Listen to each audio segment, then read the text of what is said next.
Guys ഇത് കണ്ട നമ്മുടെ സ്റ്റോളില് ഫ്രീ ആയിട്ട് ഫ്രീ എഗ്ഗാണിത്. പക്ഷേ ഇത് പ്ലാന്റ്സ് വെച്ചിട്ടുള്ള എഗ്ഗാണ്, നമ്മുടെ സാധാ നോർമൽ എഗ് അല്ല.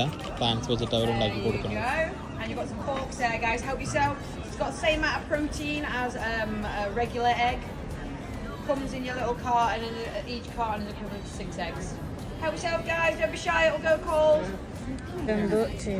ശരിക്കും എന്താ നിങ്ങൾ പറ. ആക്ച്വലി വീഗൻസ് ആയിട്ട് ആൾക്കാർ ഉണ്ടാവുമല്ലോ ഈ ആനിമൽ പ്രോഡക്ട്സ് ഒന്നും കഴിക്കാം. അപ്പൊ ഇത് എഗ് അല്ല, എഗിന്റെ സെയിം പ്രോപ്പർട്ടീസും ഇതും പ്രോട്ടീനും ഉള്ളൊരു സാധനം അവർ ചെയ്യണം. തേച്ച് നോക്കാം. കഴിച്ചു നോക്കിയാ പ്ലാന്റ് ഒരു ടേസ്റ്റ് ഉണ്ട് ഇതിന്. കഴിച്ചോക്കട്ടെ കേട്ടോ. എവിടെ നിന്നിട്ട് കൊള്ളാന്ന്. ഈ ബ്ലോഗർ ഫേക്ക് ആണ് കേട്ടോ, ഫേക്ക് ആയിട്ട് പറയാം. ശരിക്കുള്ള അഭിപ്രായം പറയണം സാർ.